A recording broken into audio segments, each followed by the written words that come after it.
And we are live. Thank you so much for being here.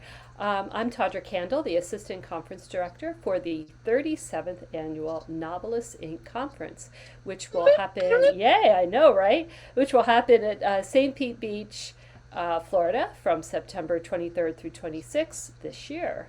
Each year, several hundred NINC members and industry professionals attend our conference for top-tier educational workshops and high-level networking, all in a relaxed beach atmosphere. As Mel likes to say, we are a beach conference that has an education problem. We would love to have you join us. Please go to ninc.com, NINC.com, for more information. Without further ado, today I am interviewing Dean Donnelly, who will be leading two workshops this year. The first is Create Characters Your Readers Can't Forget and Nailing the Ending. Tom, thank you so much for joining me today. We're so glad that you're here to chat with us. Always a pleasure.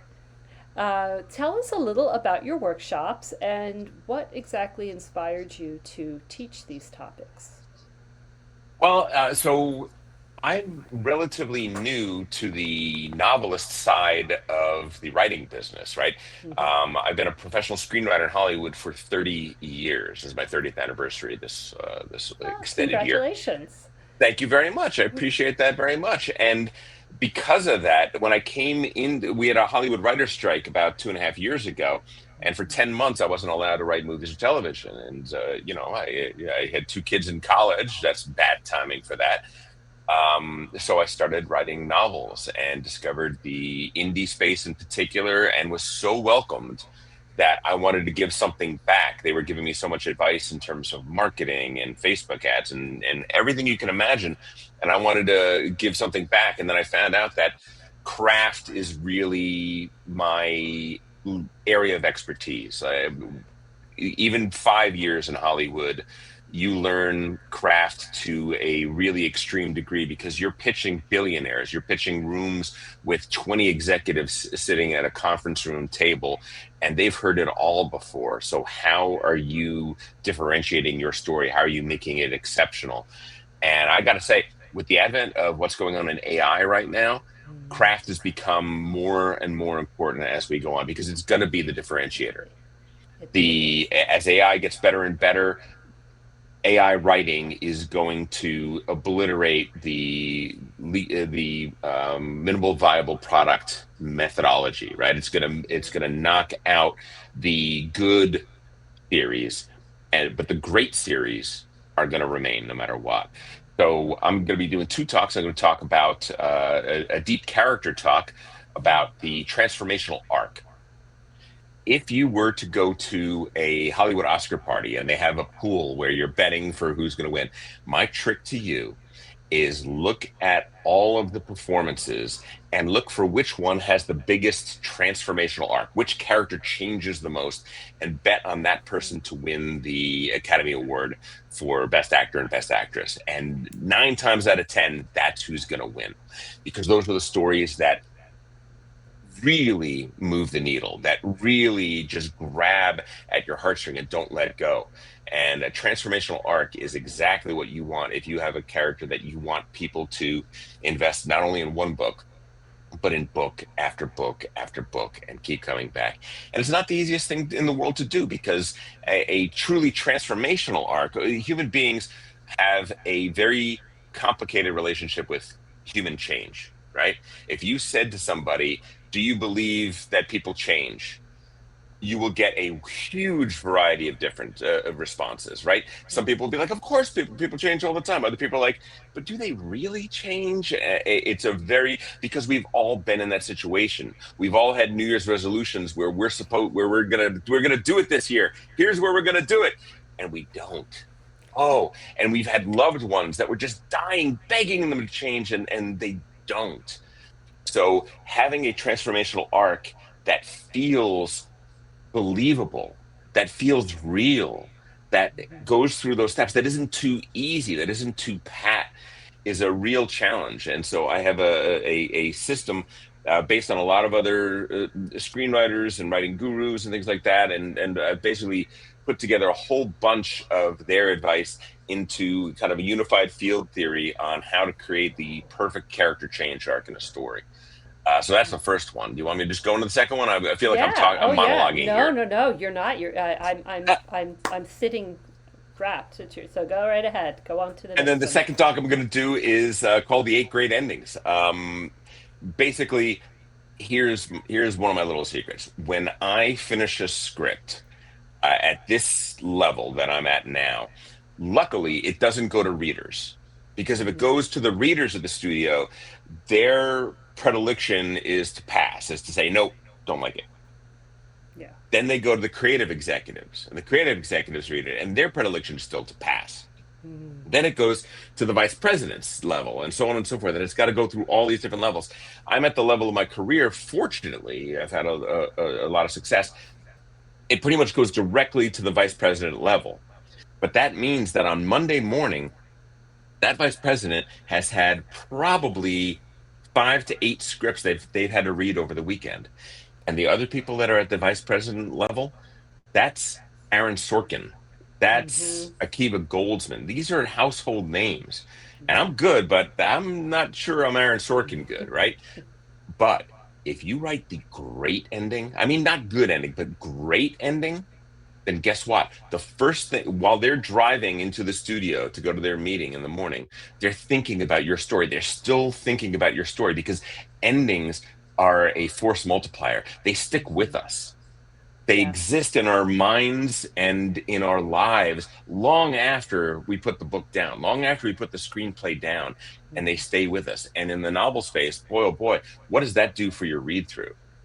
Mm-hmm. Right? What does that Oh, yeah. do for people Absolutely. going back on Amazon and looking up what else can they read by this author?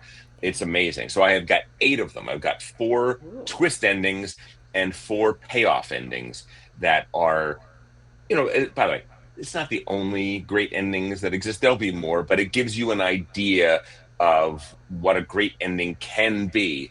And you can therefore begin to craft your own and think about your story very much in terms of ending. We all write great beginnings, right? We all Mm-hmm. know, especially at NINC. I mean, these writers are a cut above the average writer by a long shot.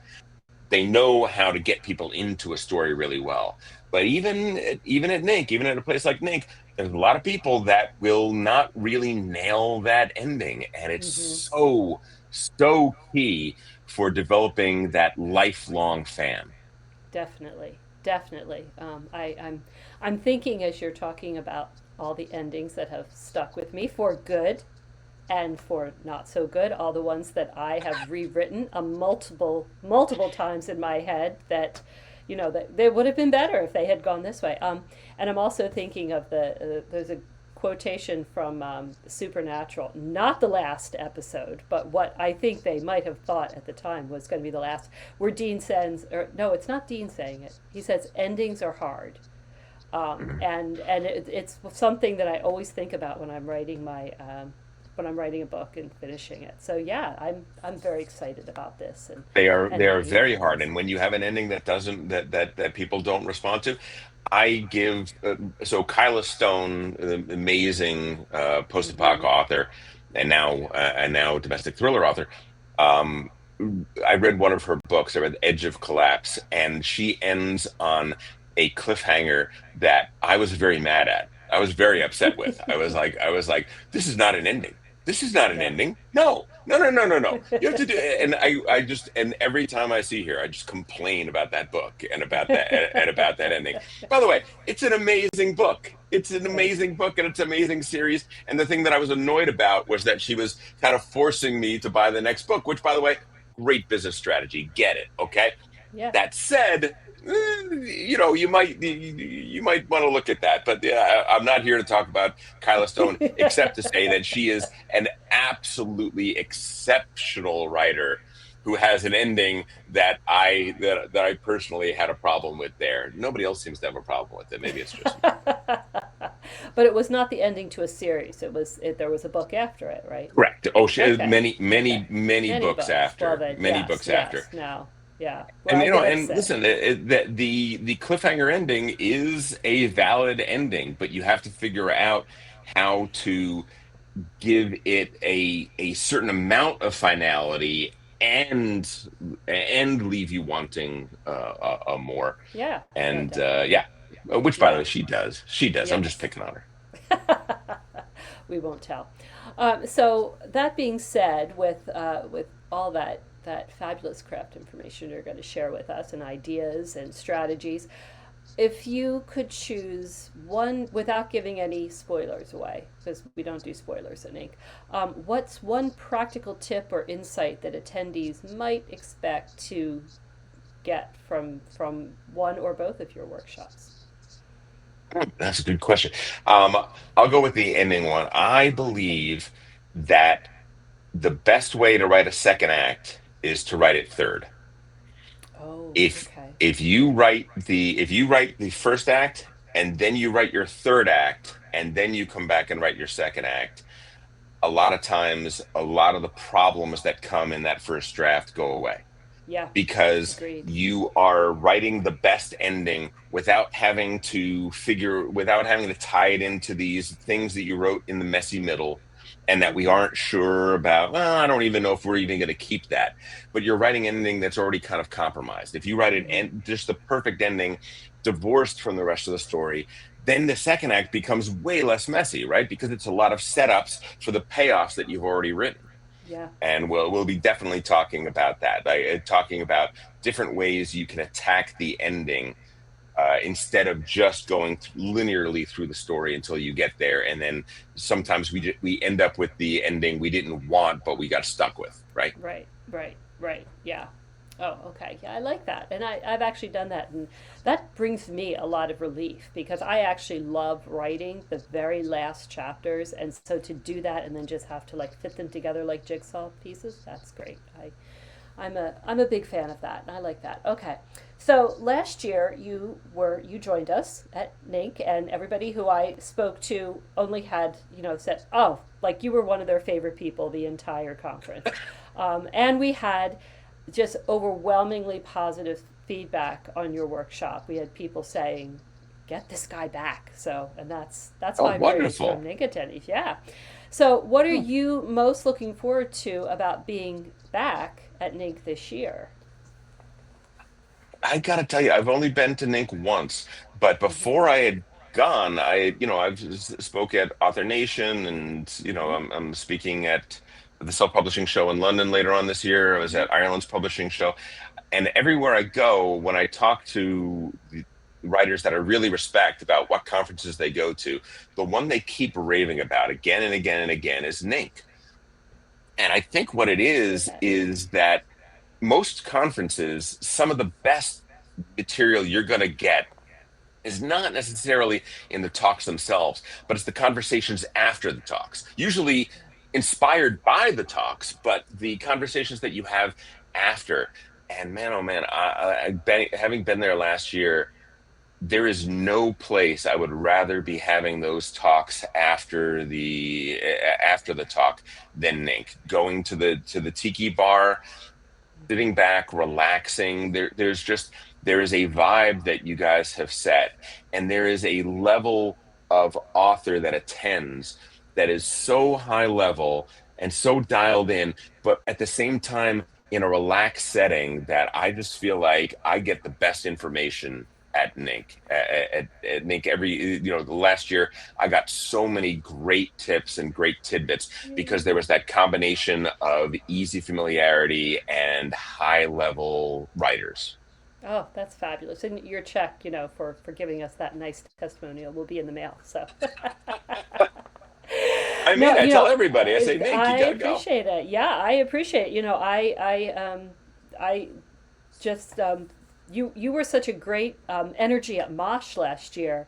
I really enjoyed just listening to you heckle people about the prizes they were choosing. So, I, one of my I, best I, I moments. stuck my neck out. I said I was gonna win one, and I won one. I can't believe it. Yeah. Oh, yeah. Well, you got to.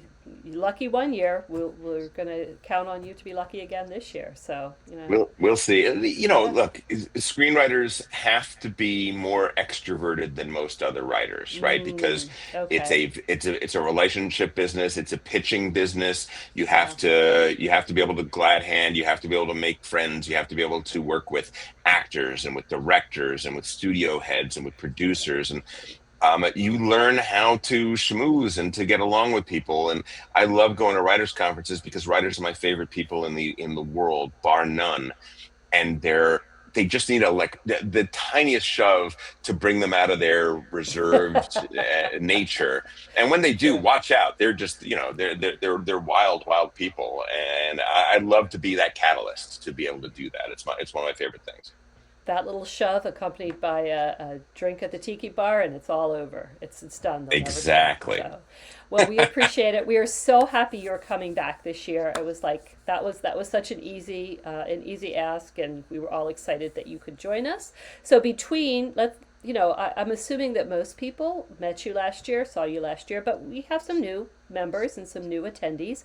So, anybody who's watching this and says, well, I want to know more about this guy even before September, where can they find you, learn more about you, follow you, stalk you? You know. Fantastic. So I have a website, tddonnelly.com. If Okay. you look at the name down there, Okay. tddonnelly.com. That's also the name you can look up if you want to look up. I have three spy thrillers, the Malcolm Chaucer thriller series, very well reviewed, and they're starting to pick up some steam. So we're very happy about that. Yay. So that's where you can read me if you want to read me. And if you want to find out about my Hollywood exploits, my full name, Thomas Dean Donnelly, is my screenwriting name. And if you Google me, you will see a lot of projects like Sahara and Yay. Doctor Strange and other things that I had at least a hand in bringing to the big screen. Yay. Okay. Well, that's great. And I know everybody's going to be looking you up and interested and eager to hear your sessions. So if you are interested in joining us and attending Tom's sessions this fall, please go to NINC.com for more information and to purchase your ticket. And Tom, thanks again for talking with us, and we will see you in September at the beach. Pleasure. Thanks so much. I can't wait.